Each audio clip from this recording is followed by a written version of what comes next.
Welcome back, ladies and gentlemen. The Dawa guys are in full-on damage control mode. Many of you are already familiar with what happened last Sunday at Speaker's Corner. There was a huge Christian presence, bigger than anything we've ever really seen before, or at least in a long time, since before I've been there, where the majority of people at Speaker's Corner were no longer Muslims, which is what we usually see, where there are more Muslims compared to any other group. But for this particular day, there was now more Christians than anyone else. This was in part because of a protest where Muslims prior, the week before, had attempted to set a Christian preacher on fire by trying to light a Israel flag that he had around his neck, and decided to grab a Bible and rip it to shreds and throw it on the floor. As you can imagine, Christians weren't very impressed with this, so many Christians descended on Speaker's Corner, proclaiming that Christ is king, and Muslims were basically just sidelined. Now, although Muslims did their absolute best not to engage some of the biggest names in Christian apologetics, with hundreds of thousands of subscribers and an immense amount of social influence on YouTube and TikTok and other platforms, there were some instances where Muslims did actually debate. One instance is Mansur debating Avery, otherwise known as God Logic. So now tell me, why are you not a Muslim? I'm not a Muslim because Avery, did you say your name is? Yes, sir. Avery, I'm Mansur. Thank you. Nice to meet you. Sorry. First time here in Speaker's Corner? Yes, sir. Just stay there, stay there. Can I Stay there. Don't forget the cameras. Have a conversation. This did not go well for him. Let's say it how it is. Mansur struggled immensely in answering a single question, and eventually pretended to be insulted and then walked away. What made this even more worse for Mansur and the Darawise team is the fact that this video currently has around 200,000 views on God Logic's channel. Mansur also put the video up, and as of the time of making this video, it has just under 8,000 views. Obviously, his Muslim fan base didn't really think he did that well, whereas the Christians think that God Logic did incredibly well. This might explain the reason why Mansur has made his latest video, where he explains to the camera why he did so poorly, and he tries to justify his reasons for losing the debate. How do we know this? Because it's over an hour-long video where he just explains and tries to defend himself and excuse his poor behavior and his poor debating skills. But before Mansur gets into this, he starts off by trying to explain the background for exactly what happened last Sunday and why it happened. Let's see what Mansur has to say about this. If you are feeling very emotional and you feel that you're being offended, then this is not the place for you to go, or even videos for you to watch from Speaker's Corner. Okay. Now, having said that, we have always been working with the authorities there to get those people who are disturbing the peace in Speaker's Corner, to put them through the eyes of justice. If people are committing criminal behavior, they should be appropriately taken care of by the authorities. The police are there constantly, and every week they're there, because the reason being there's constant provocation by certain Christian missionaries, and it seems like this is the only way of preaching their gospel, by provoking the Muslims. And they do that for obviously a reason, and this is not the place to talk about now, but of course, my point being, some Muslims react unacceptably, and they need to be taken care of by the eyes of the law as well, because you should not in any way disturb the peace there or commit any behavior which is a criminal act. And if you do so, you should be really be taken care of by the authorities and under due process, punished if that is the process of the law. So Mansur does accept that there are violent Muslims at Speaker's Corner, and he's aware that it's an issue, which is refreshing at least, because I've never actually heard Mansur ever condemn this behavior or even talk about it. But I think at this point he's been forced to talk about it because too many Muslims are asking him, why was there so many Christians at Speaker's Corner and why was there a protest? What was the protest about? Why has a Bible been destroyed at Speaker's Corner, and why was a Christian preacher almost set on fire? So he has to acknowledge that actually there is a real issue with Muslims and violence at Speaker's Corner. Now he tries to explain this away by saying, well, we don't engage with that violence, so it's okay. Not only do we not engage with the violence, but we work with the police where, we want the bad people kicked out too. This is, I find, incredibly convenient for Mansur and others. They don't really have to say anything, which is why I think for the most part they haven't said anything other than just recently in this video. It's convenient for them that they have a large Muslim presence that actively gets violent with Christians. It's convenient for them. It scares away Christians, so they're free to prey on the vulnerable new Christians who have no experience debating at Speaker's Corner,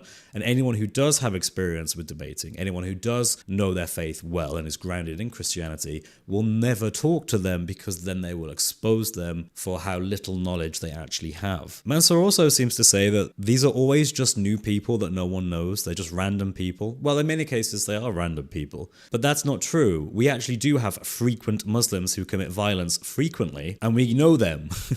We all know them. Even non-Christians know them. The atheists know them. The Jews know them. Everyone at Speaker's Corner knows who these people are. And I'm going to do some shout-outs. So first of all, we have this guy who has repeatedly attacked and pushed people and got them physical, and that's been captured on camera numerous times, and he's a frequent member of Speaker's Corner who hangs out with Dais. I'm telling you, I witnessed my immediate family got killed by these people, and then you have the decency to say I don't believe it. When did I say that? When did I say that? You just said that right now.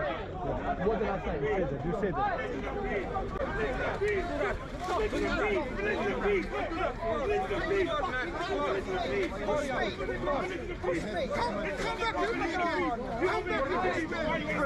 Then we have Idris, who has gotten a little bit physical every once in a while, as this video can show you. So yes, he's also a frequent member of Speaker's Corner, and yes, we do know him. In your hadith, that say, now notice the pushing, notice the pushing, notice the pushing, notice the pushing.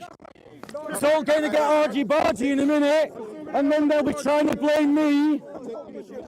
You are pushing, literally pushing, literally pushing. You're pushing. Alex, walk away, bro. Walk away, bro. It's going to get violent. I can bully.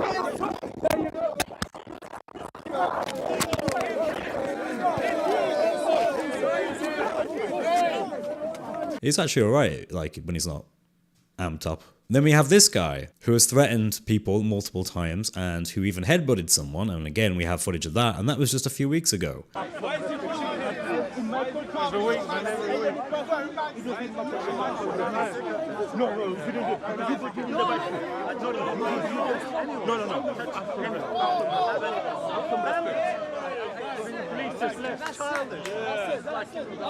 Muslims like Mansur won't ever draw attention to this because they're aware that there actually are people they hang out with, people they associate with who are actually physically violent. So that's disingenuous and completely false coming from Mansur, which is what we would expect at this point. Also, in that very same weekend at Speaker's Corner, there were instances of violence, and guess who they came from? They came from Muslims. One instance was a man who took his belt off and tried to whip people. Let's continue. So last week, apparently, they came to Reclaim, and they came from America, a group, and this is how we see them reclaiming Speaker's Corner. Just to give you some examples.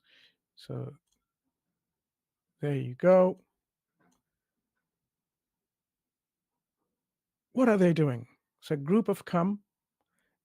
They seem to be, or may have spoken something earlier or something, as you can see. Okay, this is another discussion happening.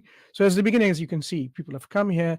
I don't know what they have been taking or smoking earlier on, and that's the way they've been trying to reclaim Speaker's Corner here. Now, I don't know why Mansur does this, but he's trying to imply that it's bad to chant or to get passionate in a group setting where you're jumping up and down, you're screaming Christ is King, that this is somehow a negative thing. Mansur, this is what Muslims do week in, week out at Speaker's Corner, and have been doing it for years, probably decades. And you're aware of this because you're there and you see it. So not liking it when Christians do it, but liking it when Muslims do it tells me that you're two-faced. You're not trying to be genuine. You're trying to have one face for one group of people and another face for another group of people. It's disingenuous, it's dishonest, and it's two-faced. Funny how Mansur didn't have an issue when Muslims did it, but he has an issue when Christians do it. Mainly because he's worried that there's an actual unified Christian presence. And that's a scary thing for Mansur. Now Mansur actually goes through a few different clips. One of them is the conversation that Siraj had with Anthony Rogers. Another one is a conversation that GodLogic had with Siraj. He also includes one where GodLogic spoke to Sheikh Mohammed. And finally, he has the clip where he debates GodLogic, Avery. But I want to show you just how disingenuous, because he's trying to explain all of these different events and try to smooth them over and be like, hey guys, look, Muslims didn't do that bad if you really think about it. When in reality, the consensus among Christians and Muslims is that they did very poorly. Muslims could not handle these big names from around the world. Anthony Rogers, David Wood. I mean, no one even touched David Wood. I even told Mansur and others, look, David Wood is here. You can debate him and show the entire world and his hundreds of thousands of Christians just how superior Islam is. They weren't interested. What a shame. It's almost as if they know they can't debate. So let's see what Mansur has to say about Anthony Rogers and Siraj. The term God in Scripture is used in more than one way. Just like the word man can be used in more than one way. Think of the term Adam in the Bible. Adam is the name on the one hand for the race. On the other hand, it's used for the first man. So if I say to you, are you the son of a man? And if I say, are you the son of man, are those the same question? Okay, great. So Anthony Rogers gives a really good analogy. He compares the fact that the term Adam can be used in different senses. Adam in the sense of referring to the human race, and Adam in the sense of referring to the first person. He then gives an analogy where he says, if I asked you, are you the son of a man? And I asked you, are you the son of man? Have I asked you the same thing? Interesting. That's a really good point. Christians know those two things are very different. Let's see what Mansur has to say about that. Are you man? Are you the son of a man? I hope the Christians really see the distinction there, because I don't see how this is making a huge distinction here. What? Do you guys just see what he did? Are you man? Are you the son of a man? No. Anthony Rogers says, are you the son of a man? Are you the son of man? Notice the distinction between the indefinite article and the definite article. Mansur totally butchers this, and as far as I can tell, intentionally changes it as to not properly represent Anthony Rogers at all. Again, he's either being deceptive here, or he just has a comprehension problem. Which one is it, Mansur? Anthony Rogers was very particular and clear with his words, but you can't even give him the benefit of the doubt of quoting him properly. It's all of the Father. Now, that's the question. Let's see. You're right. He doesn't need to. Let's see if he does, though, because he promised he would. Yeah, let's see if he does. Go ahead. Go ahead. So just some points here. As you can see, he knows. He came to Speaker's Corner knowing who Sheikh Mohammed is. Someone who, Muslims consider him to be a scholar. And he knows that. So he knows how to approach an individual who's respected in the Muslim community as well as in Speaker's Corner as someone who's knowledgeable, because he's done his,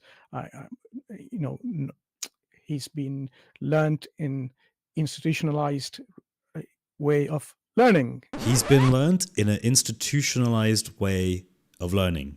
Okay, Mansur, that's not correct English. I don't think you realize what you just did there. You mean supposedly Sheikh Mohammed has some form of higher education that he has achieved, therefore he is a person of higher learning. Just to correct your English there. And next, Mansur tries to gloss over GodLogic and Sheikh Mohammed, which was an absolute fire pit of dawah, where GodLogic asks a simple question and Sheikh Mohammed basically just pivots to the Bible immediately, out of fear, presumably. Sheikh Mohammed is one of the least educated persons at Speaker's Corner and simply isn't qualified to do dawah, to be completely honest with you. He can't deal with basic questions that Christians ask. He repeatedly makes very awkward blunders. And Sheikh Mohammed has also been known to be violent at Speaker's Corner. Here's a little clip where he decided to get physical with Bob. We have to listen to you. Okay. No, I want to this forward. No, I can move anywhere I want. It's a park. You don't control the park. Whoa, Sheikh, what are we doing? What are we doing, Sheikh? What are we doing? Mansur, of course, is still associated with Sheikh Mohammed and has not gone to the police to report Sheikh Mohammed. As we have already established, he is two-faced and will say one thing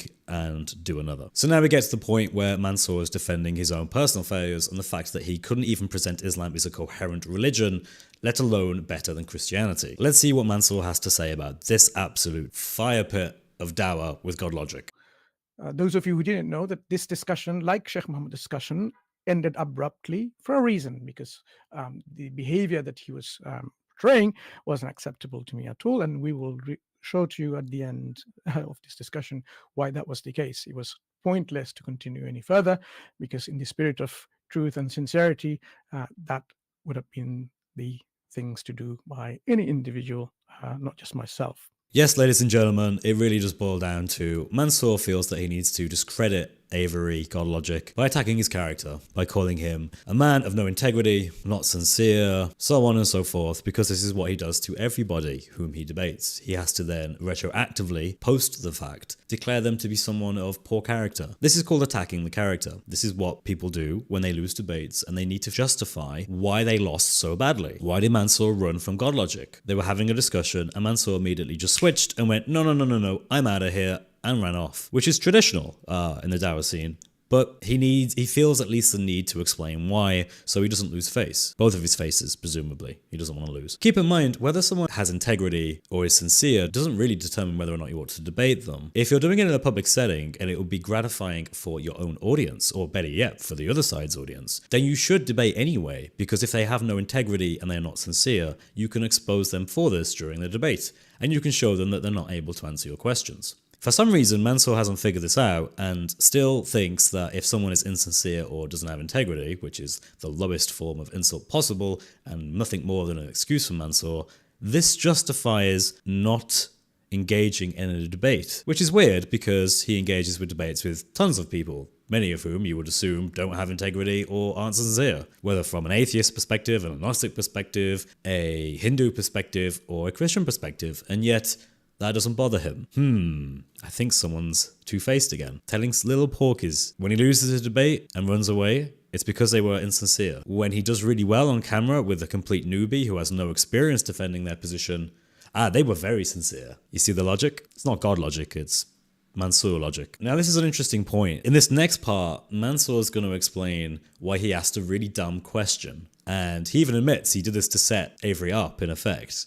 And it's incredibly dumb because it's a way of, again, attacking someone's character, not actually in dealing with the argument. So let's see what Mansur does in his amazing Dawa dodge. Stances in terms of the character integrity, you need to first establish that, because otherwise the question of the subject matter often is not going to be very fruitful. And I'll tell you why this, so you'll realize.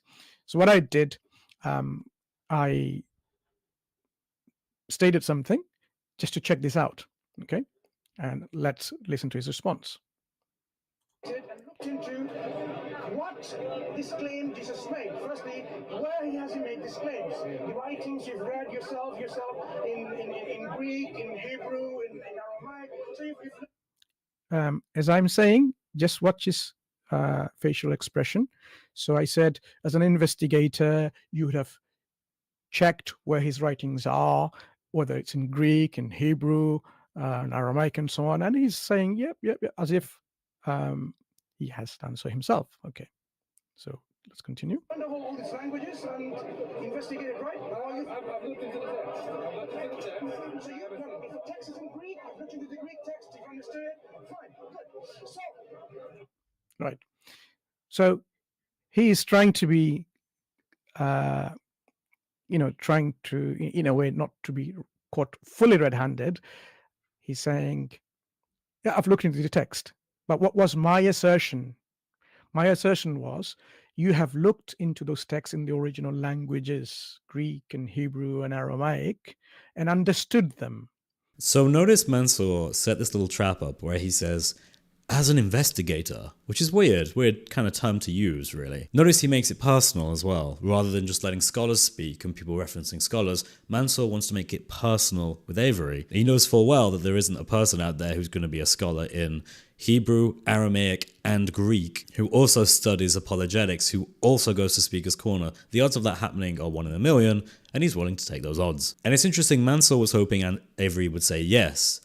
Avery nods his head and then says, I've studied the text, to elaborate on how he understands Mansur's question. This, I think, kind of annoys Mansur because that's not really what he wanted. He wanted him to make the mistake of just affirming whatever Mansur was saying, but Avery is actually quite clear and he says, look, I've studied the text. What's worse is that you can interpret what Mansur says pretty easily. You can just say, I know these things in the sense that for wherever a Muslim claim is made that Ahmed is mentioned in the prior scriptures, which is exactly what Avery has asked him, just a basic question, I have gone to an interlinear and I have looked at the Hebrew as translated word by word into English by scholars who know Hebrew, so I can confirm whether or not that term actually means Ahmed, or is a description of Ahmed. Or it could be referring to the fact that he's familiar with many scholarly opinions and has not found that the dominant position is that Ahmed is mentioned in other texts as a prophecy for one to come after Christ, which again is the case. Most scholars say, no, that's not there. The only scholars who do say that are biased Muslim scholars who are desperately trying to stop dawah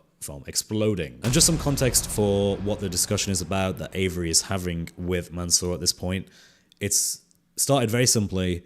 Avery, God Logic, asked Mansur a single question. He said, in your Quran, in Surah 61, Ayah 6, it says that Ahmed is prophesied to come after Christ. Can you show me in any scriptures or any books, basically, where it says that? Because I don't find it, therefore it seems that the Quran is an error and God cannot make errors. That was the summary of his position. Notice Mansur has this very high target for who he's debating with, which, as far as he's concerned, is a complete nobody who, this is their first time in Speaker's Corner. This may be very well their first time even debating this. But he nonetheless says that in order to answer this question, Avery first needs... yes, I know it somehow brought back to Avery. Avery first needs to be an expert in Hebrew, Greek, and Aramaic before he even begins to look into this, because otherwise he cannot be a sincere investigator. See, again, attacking Avery's character right from the very beginning. But notice he actually doesn't apply the same standard to himself or any Muslim who does the same thing. If a Muslim, say for example Mansur, comes across Surah 61 Ayah 6 or Surah 7 157 and asks, I wonder where I can find these things that are prophesied in previous scriptures. To which then he decides to become an investigator and to look into this. According to Mansur, the only way he could ever do that is if he knew Hebrew, Aramaic, and Greek, which of course he doesn't. So what does that mean? Well, it means that Mansur, by his own standards, is not an investigator and has never investigated this issue, and yet he's now debating someone on it. In other words, Mansur's own criteria for what it takes to be able to answer this question, he himself doesn't meet, which means that he himself is not a sincere investigator of this question, and he himself has not looked at the evidence. But yet he's debating with Avery about why he's wrong in his own investigation. Avery actually has looked at this. Mansur, I don't think, has at all. I mean, by his own standards, he couldn't even begin to look at it. So Mansur has just argued himself out of the debate. He's basically said, I'm not even qualified to even begin to look at this question. Again, this is two-faced. The requirements he sets for his opponent are not the same requirements he himself plays by, because he's not being honest. Are we surprised, ladies and gentlemen, at this point? And he should not just only have a biased belief that New Testament is the only book that contains all the statements of Jesus Christ, what he said and what he did, and they're all reliable. Because if you've taken that for granted, they're reliable and authentic, and it contains all of Jesus Christ's statements and so on, then you are not a good investigator, because this is coming from a preconceived belief from system. A good investigator has skepticism. Wait, what was that? A preconceived belief from system. What? Preconceived... Mansur, I haven't really realized until watching your content quite thoroughly now that you really have a comprehension problem with English. Some of the things you say just sort of come out of nowhere and aren't actually complete sentences that are grammatically correct. Preconceived from system? I'm not sure what you meant to say there. I think what you're trying to say, Mansur, is you cannot just assume that everything in the New Testament is fully complete of all the things that Jesus has ever said. You need to instead give evidence for that belief and not just take it a priori as a matter of fact. I think that's what you were trying to say in English. Of course, Mansur tries to pivot to the Bible as fast as physically possible because talking about Islam is dangerous, because we all know Islam is a faulty and crumbling belief system at this point that is on fire, apparently. So he starts to talk about the Bible and tries to make a false comparison because that's all he really has, as well as using some interesting English. Oh, what did we see here? He has shot himself in his own arguments. So, shot yourself in your own arguments. No, Mansur, I believe you're trying to use an English idiom. An Idiom is an expression that we use that is well known and understood by a community. For example, those that live in the UK. The idiom I think you're trying to use is you shot yourself in the foot. Shooting yourself in the foot is an idiom that essentially means that what you wanted to do did not have the intended effect that you had planned, but rather has backfired against yourself. Shooting yourself in your own arguments is not an idiom that is commonly recognized at all or a commonly used expression. Just so you know, Mansur. This is precisely what this argument takes him. It makes him into a Christian apostle, or we take him outside his faith, because... Okay, Mansur, I'm sorry, but I think your English is perhaps not as good as I previously thought. You said it would make him a Christian apostle. No, Mansur, you see, an apostle for us is someone who was called by Christ to go out and proclaim the gospel. I think the word you're trying to use is apostate. Apostate is someone who leaves their religion. Like in Islam, when you leave the religion, you are told by Muhammad that you have to kill that person. Yes, Mansur, that's your religion. That's what you believe. Because if someone is dishonest, not truthful, then they will bring in things which are not necessarily true and correct, because it's all about a show and theatrics. They'll try to, fool you and deceive you with their erroneous replies and arguments. Now, Mansur, you talking about theatrics and how everything is just a show is a classic example of what we call projection. You are, without a doubt, one of the most theatrical people there is at Speaker's Corner. The way that you speak, the way that you move, the way that you address the audience rather than the person is a classic example of theatrics. Which is interesting why you use that word about Avery, given that's what you do. And again, when a Christian is ever so slightly theatrical, then this is something he immediately condemns. But if he does it as his standard way of giving dawah, it's completely acceptable. Why does he hold these two opposing views? It's because he is two-faced. He isn't able to present a coherent view. He changes his view depending on the context of who is speaking. If a Christian does it, it must be bad. If a Christian is chanting, that must be bad. If a Christian is being theatrical, that must be bad. If a Christian interrupts, that must be bad. But if Mansur is being theatrical, that's good. If Muslims are chanting, that's good. If Muslims interrupt in an argument, that's also good. Notice how he has these two opposing views that he can't reconcile, because if he did, he would be exposed. So how does Mansur deal with the fact that Avery has pointed out that Ahmed is not actually found in anywhere as a supposed prophet to come after Christ? He shifts the burden of proof on the idea that it's up to Avery as the investigator to go through all the material and to find the name. But of course this is disingenuous, because Avery actually only has to do one simple thing. He simply needs to say, no scholar has ever found this. Show me a single scholar that has said that Ahmed can be found somewhere in the documents of antiquity. But of course Mansur knows that that's not possible because he hasn't been found, because it's not there. Hence why the Quran is false, because we have a reasonable expectation to find that, given that the Quran claims that this is something that the people at the time of Muhammad knew about. In fact, if you read tafsir on the Quran, when it talks about these kind of verses that mention a prophet to come, who is supposedly Muhammad, the whole context in the Hijaz, according to the tafsirs of these expert scholars, say that this was well known among the Jews and Christians. They knew that Muhammad was this person who was supposedly meant to come. They just denied it and pretended it wasn't happening because they didn't want to acknowledge it. So the Quran actually makes multiple claims that Muhammad is prophesied going back to the time of Christ, and indeed in the Torah, and the Jews and Christians at the time of Muhammad knew about this and were fully aware that Muhammad was that person. We also know from the Quran, plain and simply, Surah Al-Baqarah ayah 41 says that the Jews and Christians had the scriptures that were given to Isa and Musa, the Torah and the Injil, with them at the time of Muhammad. Even one of the verses that talks about Muhammad being prophesied, Surah 7, ayah 157, says that Muhammad is prophesied in the text, the scriptures that they have with them, that are written. So the Injil and the Torah are indeed present at the time of Muhammad and supposedly do include prophetic statements about Muhammad coming. Therefore, we can reasonably assume that the evidence should be easy to find, given that this Injil and Torah is spread throughout the world, so it should be very easy to find it. And given that we have manuscripts that even predate the time of Muhammad, we know exactly what the Injil and Torah was even before that time, hundreds of years prior. So Mansur doesn't really have anywhere to go with this. His argument falls flat on its face by trying to shift the burden of proof to Avery to basically do a bizarre inductive argument of find every single piece of antiquity to prove that Muhammad wasn't written on it, which is a completely foolish standard that no one would ever be held to. let alone someone who, in Mansur's words, doesn't know Hebrew, Greek, and Aramaic, it shows that Mansur is being disingenuous. He knows that this isn't a criteria that he could meet or most Muslims couldn't meet, but he expects Avery to because he's losing this debate. So quick, come up with arbitrary criteria and sound really impressive when you do it.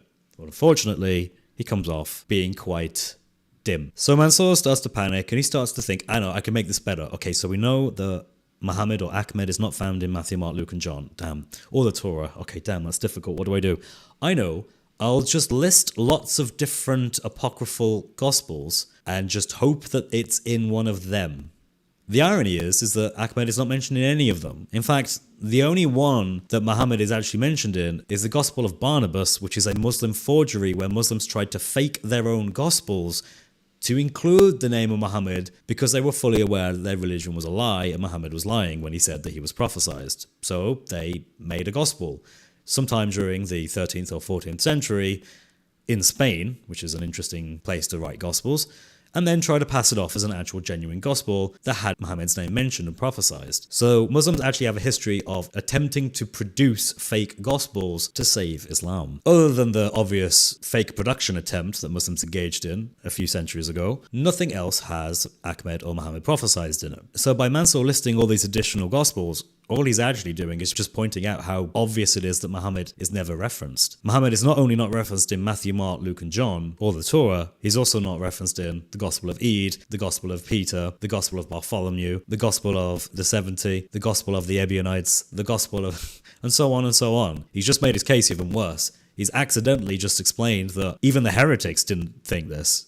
So, thank you for that, Mansur. That's helped quite significantly. Just in case you haven't figured out yet, this debate could have gone a lot easier if it went something like this. Hi Mansur, can you show me any evidence where Ahmed or Muhammad is mentioned in prior scriptures as a prophet to come after Christ? Sure, Avery, I can do that. Here's where it's mentioned. That would have taken about 5 seconds and the debate would have already been over. But of course Mansur can't be honest about that, the fact that there is no evidence for this, so it is almost certainly a lie in the Quran. So he has to waffle and turn it back to the Bible somehow, because the Quran stands on the Bible. In every sense of the term apparently, because the Quran simply cannot be defended without referencing something else. So how did Mansur manage to get out of this dumpster fire of a debate? Well, he did the classic, you have offended me, therefore my feelings are hurt, and I'm going to have to go take a big lie down now, because I just don't know what to do with myself since I've been so badly offended. Classic Mansur.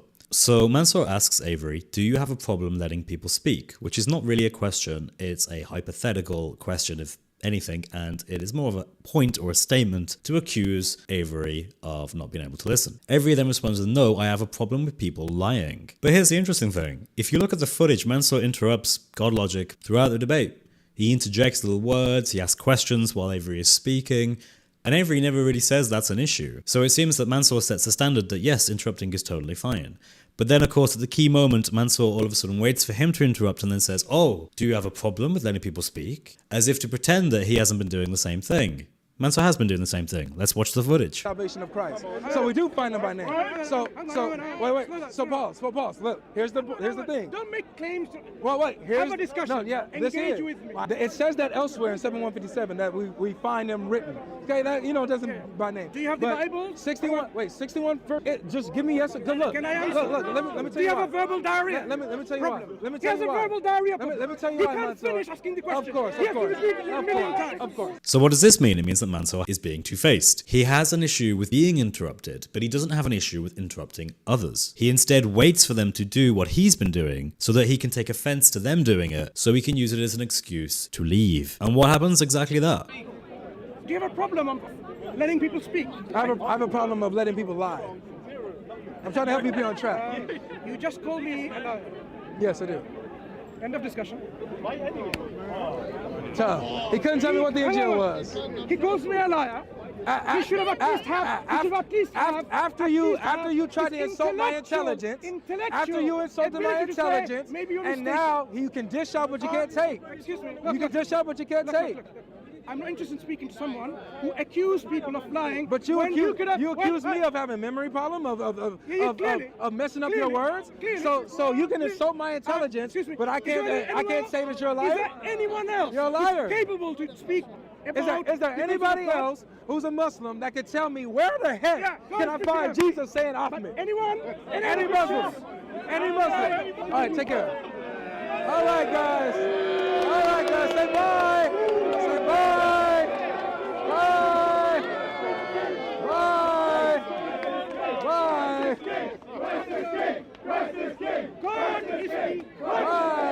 Avery says that Mansur is lying because Mansur is saying that Avery has never been interrupted by him through this debate or has not been interrupted by him repeatedly. But the footage shows that Avery was interrupted by Mansur. What does that mean? It means that Mansur did indeed interrupt. And by Mansur deflecting and trying to say that actually I'm not, Avery is appropriately calling him out for that by saying, look, you're lying about this. You're trying to say that I am just interrupting you and you haven't been doing the same when in fact you have been. But regardless, Mansur takes the opportunity to flee, and the remaining footage is Mansur running away because that's all he has left. And this debate was significant because Mansur didn't know who Avery was. He didn't realize that Avery was actually very well informed. So when Mansur gets into a debate with a well-informed person, it really doesn't go well for this guy. He's not able to explain things properly. He could have just been honest and said, well, as of yet, we don't have any evidence for Ahmed or Muhammad being referenced in previous scriptures, even though the expectation is that there ought to be, given the fact that it was so commonly used at the time of Muhammad as an argument for Muhammad's prophethood. But that would be admitting too much. So Mansur goes on a big tirade about how there's so many gospels, hey, maybe it was written somewhere, but we don't know.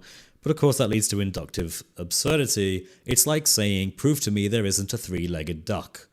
Well, I can't do that because in order for me to prove that, I have to go around checking every single duck to figure out whether or not they have 3 legs, which of course no one can practically do, and hence why to ask for that kind of level of verification by induction is absurd. Mansur knows this, but he has no problem asking for it anyway. Just don't expect him to actually do that. And there you are, ladies and gentlemen. They did the classic post-debate video where they try and explain things because the Muslims are getting shaky and realizing that their Dawah guys actually don't know as much as they thought they knew and that they're mostly just being two-faced, like Mansur is in this video. And let's be honest, GodLogic's video has almost 200,000 views. It's probably going to be higher than that eventually after a week or so. They can't deal with the fact that Muslims are being woken up to the issues in Islam that cannot be reconciled, that prove that the Quran is in error, that prove that Islam is fundamentally false, and that Muhammad was not the person they think he was. He was not a prophet, nor was he prophesied in any scriptures at any point. And all evidence tells us this, and yet those Muslims are desperate for that evidence to be explained away. Mansur is unable to do this. That's why Mansur doesn't debate basically anyone. If he knew who Avery was ahead of time, he would never have spoke to him. This, in effect, is a giant mistake on Mansur's part. He debated someone he shouldn't have debated according to his own rules. Rules of engagement that he talks about. So I'm going to put a list on this side of the screen. I'm going to put a list of all the people that Mansur will never, ever debate with. Ever. And you may say, well, maybe some of these people are just really rude or so on and so forth. You can only say that for so long until you realize that the list keeps growing and growing and growing and growing. And then at some point you have to realize it's because Mansur has accepted that he cannot debate these things. Mansur has retired from debating. He simply preys on vulnerable new Christians at Speaker's Corner who have no debate experience, and he preys on them in a very predatory fashion so that the cameramen will swarm around them in a very gang-like style and take advantage of them so that they can mock and ridicule them on the internet. This is the level of character of Mansur. And just for reference, if you're in any kind of doubt, Mansur happens to be one of the rudest debaters at Speaker's Corner. I'm going to clip some footage to show you some of those classic examples. Like that time he randomly pushed someone. Then I can answer the question. Well, instead of being patronizing... I'm not patronizing it. Patronizing no, I'm not. Don't be offended. Don't be offended. Because the moment people say, what do you mean by that? Okay, I'll put it back to you and you can give me your answer. Yeah. Do you exist? I do. How do you know? Because Mansur doesn't hold himself accountable for his own words, he only holds others accountable. Anyway, ladies and gentlemen, this has been this video exposing Mansur for being two-faced, for not being consistent, and for having the veracity to try to posthumously explain his poor debate performance simply because he refused to admit he has lost a debate. Anyway, ladies and gentlemen, if you're new here and you're not a Christian, then today is the day. You can email me with any questions you have about the Christian faith at chris@speakerscorner@gmail.com. And as always, God bless you all and have a really great day. That includes you, Mansur. You have a great day too. God bless. Take care.